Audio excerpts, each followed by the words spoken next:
Carissa Van Bouwelen. Thank you very much, Carissa, for being here and for answering our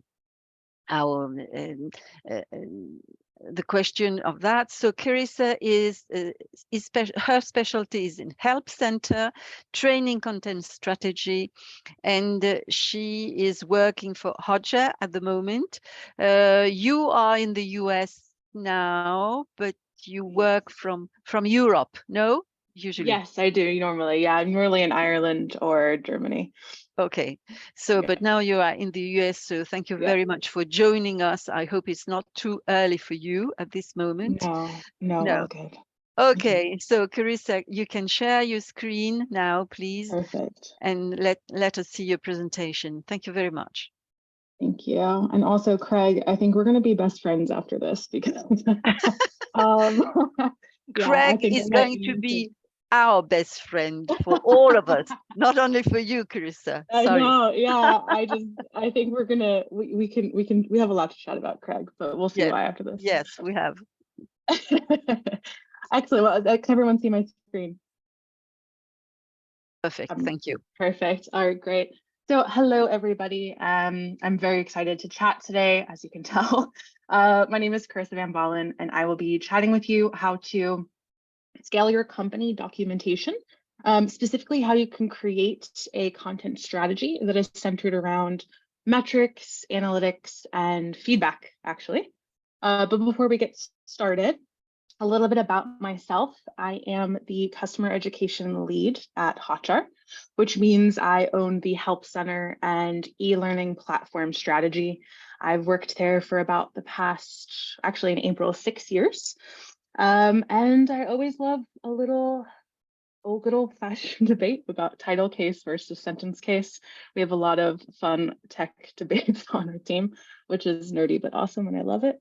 But in order for you to fully take this scaling content journey with me, I first need to explain what Hotjar is and what we do at Hotjar. Hotjar is a software used to collect quantitative and qualitative data in order for you to drive product decisions. Basically, we offer tools that focus on analytics, like recordings and heat maps, focus on feedback, like surveys and feedback tools, and focus on testing, like our Engage tool that allows you to do user testing remotely. Today, though, I'm only going to be focusing on recordings, heat maps, and feedback. So we're going to do a quick run through of those tools. That way you have a full picture of how they influence a content strategy in a perfect world. And it's important to keep in mind that these will just be quick overviews. So there's a lot more you can learn and do with these tools, like taking what we just talked about with Craig and apply them with all of the Hotjar tool set. And if you want to, after this talk, you can learn more about this Hotjar tool set, particularly from the content that we manage at help.hotjar.com and learning.hotjar.com. First up is recordings. And this tool will give you the most insight on how your content strategy is performing and what you even need to address in your content before you start a content strategy. And there are a variety of tools that produce the same results like Hotjar, so do keep that in mind. It's not only Hotjar, there's a lot of providers, but ultimately what you have is a recreation of what their user did on your page and what they interacted with. And honestly, this is going to be the most vital information you can get. You're able to see what content they're looking at and following through with, and kind of be in the room with them while they're reading almost.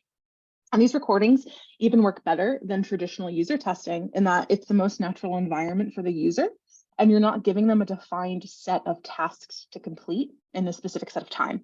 So if you're not familiar, user testing, you might have to be in an office, you might have to rent a room, you have the people come in, usually you provide lunch or you have to pay them.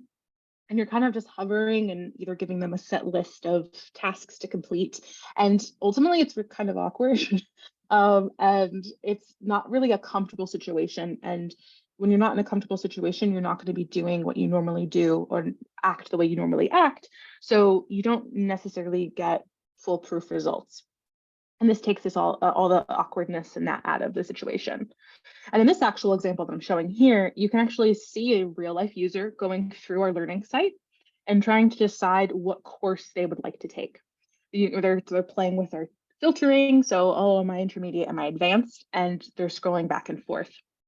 So really all around great insight. Next, we have heat maps. And heat maps help you find simple ways to improve the user experience and content of your site. They visualize how the user behaves, what attracts their attention, and what parts of your content get ignored by showing these clusters of clicks on a scale from least clicks, which are the blue color, to the most click, which is the red. So the redder the color, the hotter the area, heat map, the more clicks. And heat maps are great for analyzing written content because you can actually see where the average user is stopping, reading, and clicking on your written words. And it's really funny because what most people don't know is that when you are reading online or just reading anything, your mouse moves over the words as you're reading. And I know there's a lot of you like, oh, I don't do that, but I promise you about like 60 to 70% of you do. And that is visualized in heat maps and recordings because you can see, you can follow along and say, oh, look, there's a lot of action on this paragraph, which means there's a lot of users moving their mouse and reading. In this actual example, you can see that. So the top part of the page, we're getting a lot of action in the summary. There's a links ahead, but we can see that our table that has a bunch of really good information about our plans that we have available, there's a lot of movement. So that tells us that this is great real estate. This tells us that people are reading that area, but it also tells us that this is a priority for us to keep up to date always so that the user is not being confused by any information. And the question that I get a lot for beginners when they see this type of thing is, what's the difference between heat maps and recordings? Like you can visually see it, but you're kind of getting the same information. And the difference is that heat maps are giving you an aggregate view. So if you want to know the average journey of a new user, we can look at a heat map and see what an average new user does. Whereas a recording is going to go to individual sessions. So I know with a heat map what the average person does, but if I want to know what happens before and after they get to this page, I would go into recordings and view that. Lastly, we have feedback. And feedback allows you to ask questions like, why do you dislike this page? Why is it confusing to you? And the great thing about feedback, especially now while we're remote like we are today, is we don't need to do this in person, like I said, and there's none of that setup and maybe uncomfortableness for the user who's being tested to do something it wouldn't normally do. And in this example, this is on our documentation, and we have this feedback widget available throughout our entire help center so that we're consistently getting content feedback and know where to focus our efforts.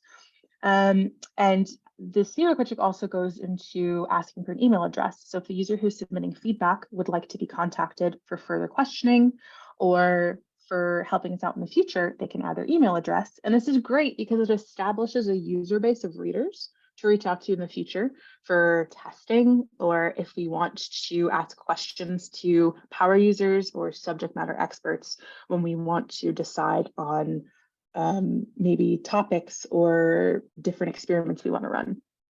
And I know from a few revamps that we've done in the Help Center, it's really easy to miss obvious mistakes and blunders within content when you're reading the same words over and over and over and over and over again. And you can capture those glaring mistakes that you're normally blind to, right? Because we're always in there, with the help of readers, colleagues, and even just the random person that stumbles across your page, your content, and says, oh, hey, you spelled the wrong, right? You can get that really quickly. And so now, since we have a basic understanding, and beginner understanding maybe is better, of the Hotjar tools and how they can make little tweaks to our strategy, we need the second part of the equation, which is metrics. And metrics are my absolute favorite part. I can geek about this all day. And so I'm definitely gonna be watching time on this part because it's great, I promise. What do you need to pick metrics for your strategy? How do you collect the metrics? Why do you need the specific ones you need, and what qualifies as your analytics and so on? But the most important question to ask yourself first is, what data can I actually get about my documentation? And I like to divide this in 3 groups. The first one is basics. So basics include health metrics. So the bare minimum that we should be tracking to get better acquainted with our documentation or our content at all times. And I feel very strongly about this. It's something that the day that you start, either you start your startup, you start working for a different company, or you just start producing content for yourself, get some basic metrics running. And this includes things from like Google Analytics, right? I know we mentioned that today. But also a lot of the platforms where you write documentation, they have them built in, and that's enough as well. And this includes data like page views, bounce rate, average time, exit percentage, number of sessions, unique sessions, and the list goes on. But just getting those basics, and you don't in the beginning don't need to know what to do with any of them. You don't need that. It's just that you're collecting them is a win, just so that you have it, so that when you want to make those decisions, you can refer back to these basic metrics. The second group is analytics, which we already covered with Heatmaps and recordings, but it also includes tools like funnels, forms, essentially any tool that helps you visualize the user's time on your content. And the last is feedback. So feedback. So we also have surveys, polls, approval ratings, net promoter scores, tools that you're straight up walking to somebody, or I say straight up, you know, figuratively, walking up to somebody with a microphone and being like, yo, what do you not like about this content? Tell me now, and we can fix it. And so with these three groups in mind, you can start piecing together what story the data can tell you. Basic data, for example, can answer questions like, what documentation or content should you be focusing on and improving? What are your high performers? What needs to be removed in general? So if I, let's say, have a page that is really low page views, super high bounce rate, low average time, for me, I'm just kind of like, okay, if it's low page views, I'm not getting a lot of ticket submissions. I can recycle this document because no one's coming here. Or if I deem that the content is still important, I can pull this content and I can put it on a different doc that's getting more high page views, right? Analytics tell you what is and isn't working. And it also shows you where the user's clicking on the content, what they're reading, and even if they're seeing your content, if it's too far down the page, if it's on the wrong page, you can visualize it. And last, feedback, like we said, just lets you know directly from the user's mouth what they like and what they don't like. And all three of these have a place in documentation and content strategy in general. And these are all three that I live by and always build my content strategy around. Now, how do all three of these type of metrics play hand in hand with Hotjar? And I'm sure, as most of you can already tell because you're very intelligent individuals, is that it has everything to do with quantitative and qualitative data. One of the problems, though, with content strategy is that, or content in general, actually, not content strategy, but not every problem is quantifiable. It's not backed by hard numbers. It's not a clear-cut answer that has a specific KPI for you and your team to share. And I would say if someone were to say to me right now, I need you to give me a single metric or KPI that tells you that you're successful or that your content is successful, I don't think I could do that. Like, there's a story that needs to be built, and there's not one number that I'm like, oh yeah, my content is great, right? And sometimes an obvious issue that is in your content or on your site that's blocking majority of your users isn't going to jump out to at you without like a visualization aid or qualitative data. So for example, you might have a high bounce rate, let's say on a piece of content. Great. I know it's a high bounce rate. We don't want high bounce rate. We want people that are longer. We want them to interact. But how do I fix it? Like, what do I do next? So I can read it over a few times. I can keep, with that blindness of I don't know what's wrong. But without the qualitative data, you're kind of at a loss. But if we throw in, let's say, a recording. So we go to recordings, and let's say I take 15 minutes out of my Monday morning and schedule myself to watch a sample of recordings that include sessions with high bounce rate. Within 15 minutes, I'm going to have an understanding of why these users are bouncing. I'm going to have an understanding of where they're coming to or how they're coming to this page and where they're going to after, or if they're just leaving. I'm going to start piecing together the story of why this bounce rate is happening. I know I've thrown a ton of information at you right now, so thank you for absorbing. But unfortunately, we haven't even really got to the meat of this presentation, which is the content strategy with a growing team. We all know, I'm assuming, what content strategy is and why it's important, but how does it specifically aid a growing team? And it can help in a few ways, right? So if you're a global team, not everybody is in at the same time or with you at the same time. A perfect example, I usually work EU hours, but I'm in Texas right now visiting family. So when I start my day at 6 a.m. today, and the rest of my team at that same time is finishing their lunch around 1 p.m., they can't be sitting around all day waiting for me to log in to get information, to ask a question, or to start producing content just like waiting for the okay, right? Like they need to be doing that at the start of their 8 a.m., 9, whatever time they start their workday. If you have a fast-paced product, so if you're in a startup, if you know you're producing a lot of product to write content about, big teams mean even faster production speed as you scale. So your content needs to be up to date in order to give the user the best self-service journey possible so that they're not waiting around for you to answer and you can focus on what's important, which is improving your product and making sure that it works and it's great. And last is alignment. So alignment between departments, which ties in with the product part, right? But you get the bang for your buck by making sure that other departments are publishing content and informing the users of the new features at the same time. So the user knows what's going on. Essentially, if the product team is spending all this time to create these new features and to really make the product great, you want to make sure that it's properly documented so the success and uptake of said product is kick-ass and there's no problems. All right, I feel now that you have like lived my life with me the entire time. You have the knowledge that you need in order to fully understand what we did at Hotjar and why we did it this specific way for content. At the time, Hotjar was growing very fast. It was very quickly growing. And it felt like it was overnight. When I started, there were 23, I was number 23 that was hired. And then all of a sudden we were over 350. We were acquired by Content Square. That was an 800-person company. And we were pumping out new features like never before and improving and just really growing.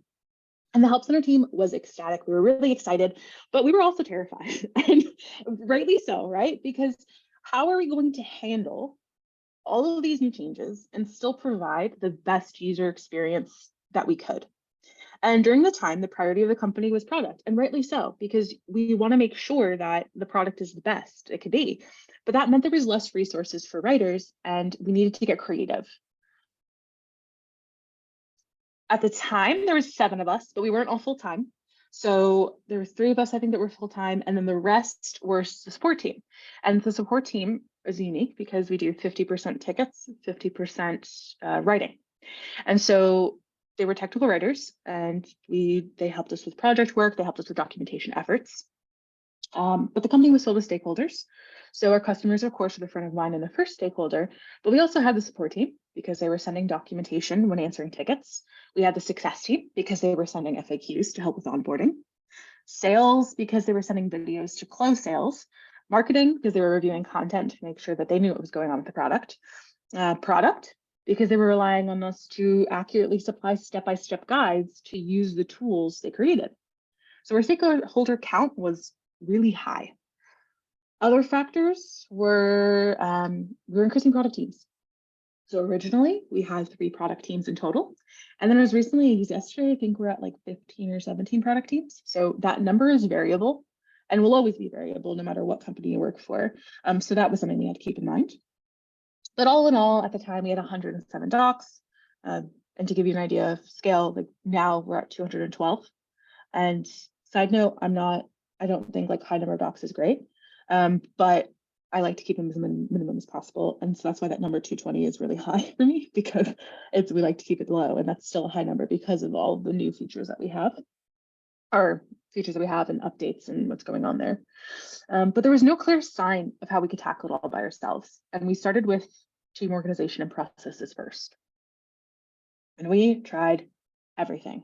And this is not even the full gambit of what we did. But we had one writer, one product team, which was amazing. Not scalable though, right? Especially if we went 3 to 15 in over a year, we can't be hiring a new person every time there's a new product team because that would just be wild. We had one writer, 2 squads. So great, but what happens when someone's sick or paternity leave or vacation? That means one writer for 4 squads or one writer for 6 squads if there's multiple people out. So it's not ideal. We had one writer, all squads, which more flexibility, but we never had that one writer that was the SME of a specific area. So there was never one who's like, oh yeah, I am an expert at heat maps. We had Slack automations, which alerted the product team set up. So if there was like, it would be every Monday, I think, and we would ask, is there any initiatives that are going to be published? Is anything coming up? Is there something that we should document for you? But once they realized it was a robot and it wasn't us and it was just automated, the responses started to decline. So there was a lot of poking and prodding in order to get the information we wanted. And last was point system, which was weighing up, this is insane. It was weighing up product teams, what their output was and what we had to actually write content for. And then like deciding, like giving them a point system based on how much they were writing and how much work it would be. And then making sure every writer had the same. It was like, just like numbers flying by my head all the time. And it wasn't fun. And I don't suggest this one. Maybe if you're like amazing at math, but it was difficult. So rather than focusing on processes and organizing, reorganizing, trying one, trying the other, keep going, I focused on the content strategy itself. So first was pushing feedback. And like I said, we already had this implemented, but we really pushed it during this time period. So if something needed fixing, we empowered the product teams who owned the specific piece of the product to spot the content that needed changing and let us know. So once that product team or user left us feedback and it was submitted, we would automatically get the response sent to us in Slack. So our writing team could see the feedback. We could look at it as a team. We could look at it individually. We could check it off and say, yep, we have just fixed this issue if it's like a spelling mistake or something small. Or we could start a thread and start discussing, is this a big deal? Should we tackle it now? Should we tackle it later? And this method also helped us see right away what was a priority to fix and what could be put in the backlog. We also started watching a lot of recordings, like a lot of recordings. We prioritized based on comparing page views to ticket submissions. And if they were high page views, high submissions, we had a big problem, right? Because they're reading the content, but they're still having a lot of questions. So we identified those pages and used recordings to figure out where the users were tripping up. The more trip ups, the less self-service, the higher priority it was for us to tackle in our content strategy. And a lot of you might be thinking like, oh, okay, well, we could do customer interviews, we could read tickets. But the problem with tickets, just straight up reading tickets, is that by the time someone is submitting a ticket or by the time somebody is reaching out for feedback, a lot of the time that emotion starts playing and they're already angry or they're already upset or confused or frustrated. And so you don't really get the full picture of why they're frustrated. And it might be harder for you to tease it out of the frustration messages going back and forth. So the recordings really help reduce that. And so we basically did like a binge session, like Netflix and chill, the Hotjar and chill session of all of our recordings. We booked an hour a week. We ordered breakfast and coffees. We just sat down, took notes, and shared our screen together. And this is one of the most informative parts of the journey. And you'll see over time as you start watching these recordings, it kind of turns into like a scary movie where where the user needs to go and like you don't want them to go around the corner, but you see them going around the corner and the content they needs over here, and you're just like, go back. And like it's alarming. And it's in those moments that you need to intervene and tackle those problems. So this is an actual example. And you can see that this user is going through our documentation and they start clicking on text. And normally, if I'm looking at this, I know that that's text and it's not a link. And so I wouldn't even think twice. But after seeing this article, I'm like, oh yeah, you know what? They actually think that's a link. We need to fix that. But that blindness normally that you wouldn't know unless you saw this recording. Then we tackled heat maps. And so with these, we were able to see the most actioned sections of the landing page and make sure that we were taking advantage of that real estate. And I need to apologize, I could not find an older heat map for this, but this is what our old page looked like. And we were seeing a lot of heat around the popular guide section and the search bar. But with all of these new features coming and with the influx of new users, we found, these popular guides are helping for tickets, but we also need to make sure that this getting started content is front and center with all the new users. So what we did was we used this real estate and made a new getting started module. Or sorry, module, not modal. I always confuse those two words. And it just specifically highlighted the getting started content and moved the popular links underneath the search bar because we knew the search bar still got a lot of click action.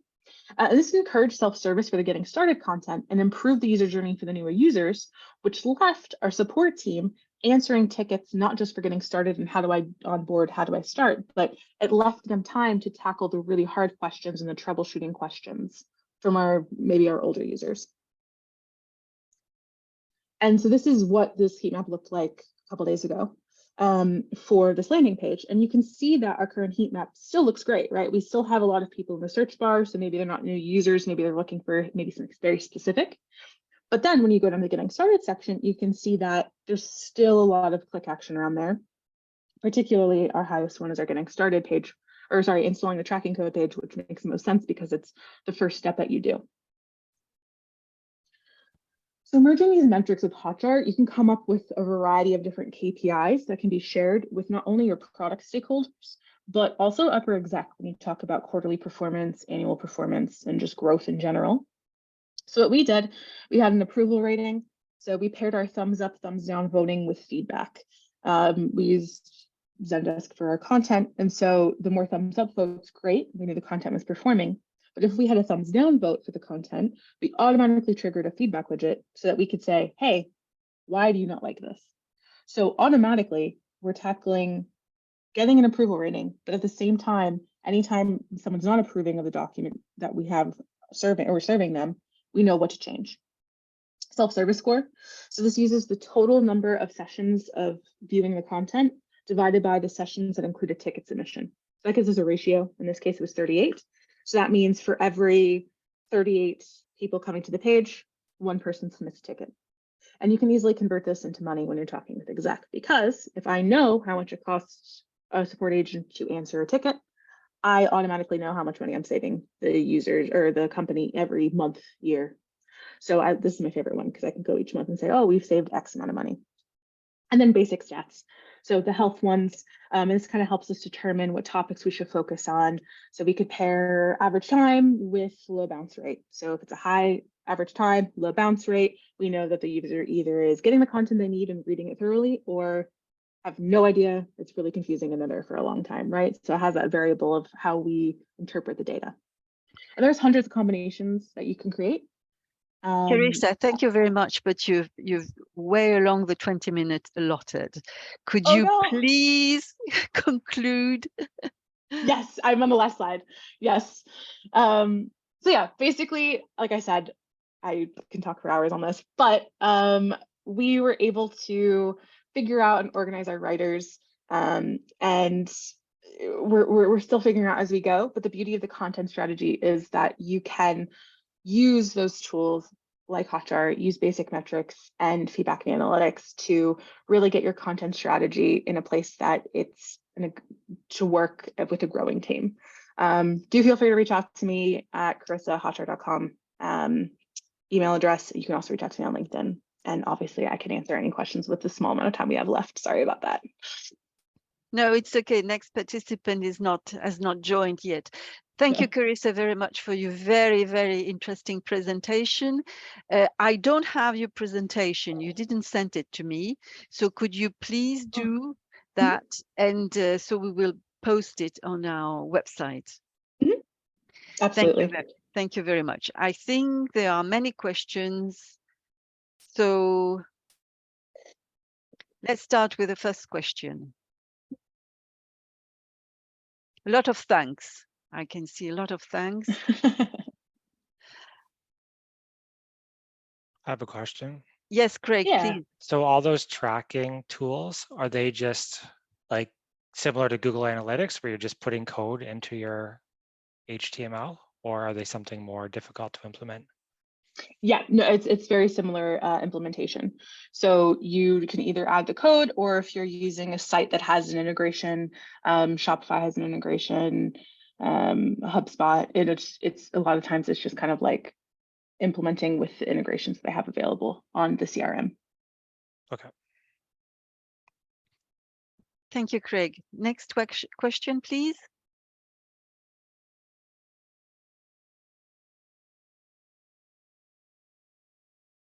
I have a question. Is there a free version for academics? Yes, there is a free version.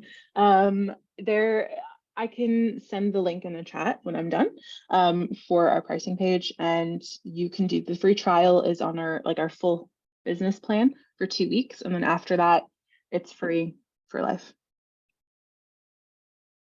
Okay, sounds good. I think this would be a useful tool for students working on website projects. Excellent. Another question?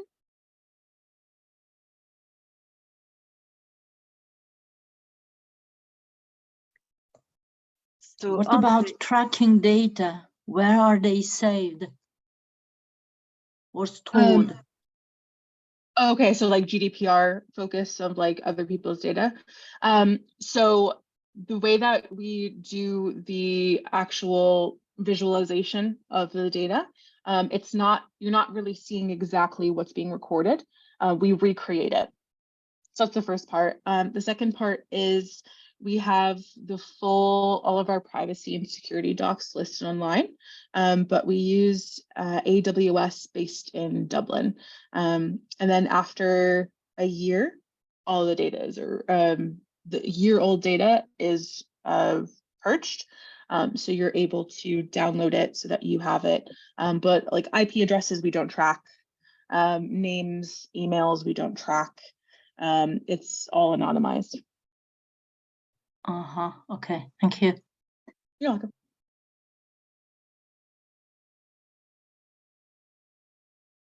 Andre has a question on another question. Yes. What is the performance impact on? Yeah, none for most.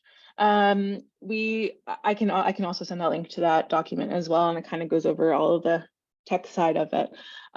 But yeah, we very rarely see it impact any sites. Sometimes if we have users in Asia, so like the farther away you are from the actual server that hosts the original script, it slows it down by like maybe a millisecond or so. But typically there's no effect at all.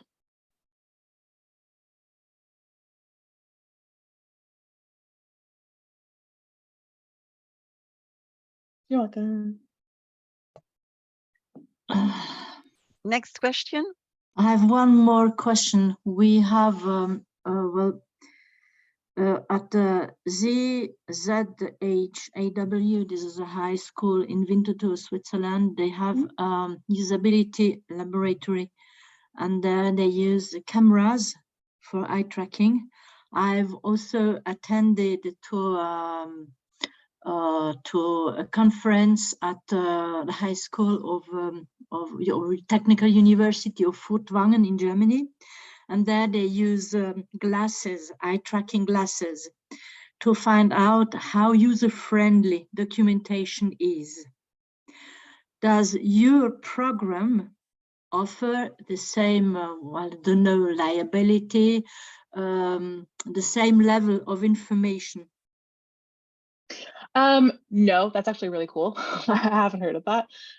But no, so we don't use like any cameras. It's solely based within mouse movement, and then whatever the user is inputting. So if they're inputting information in surveys, feedback to you, we get that.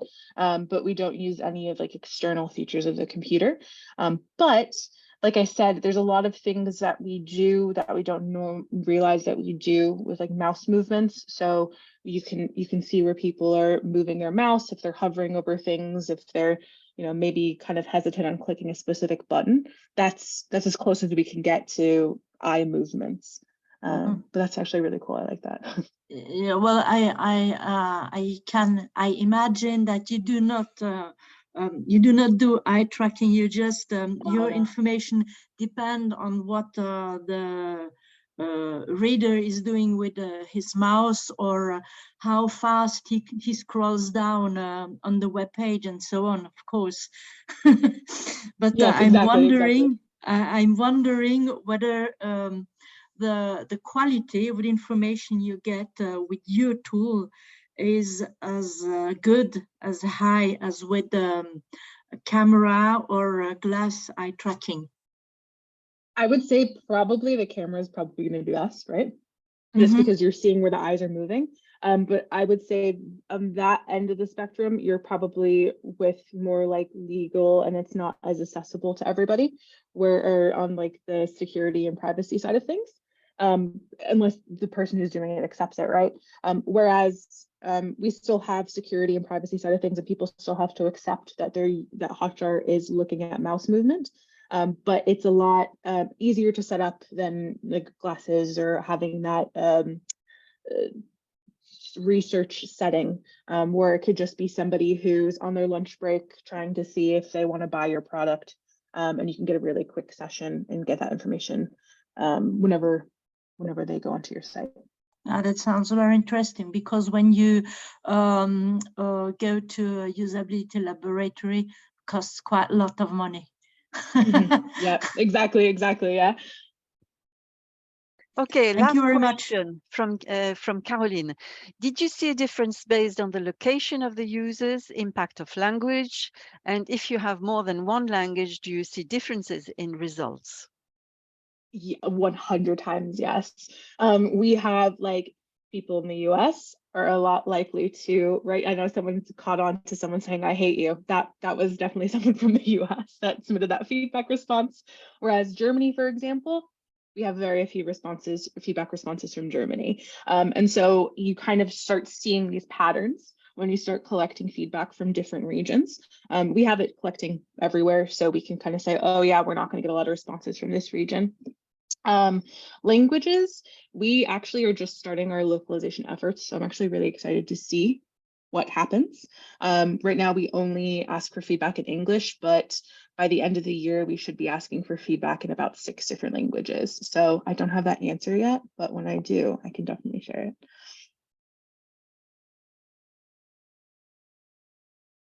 Thank you very much.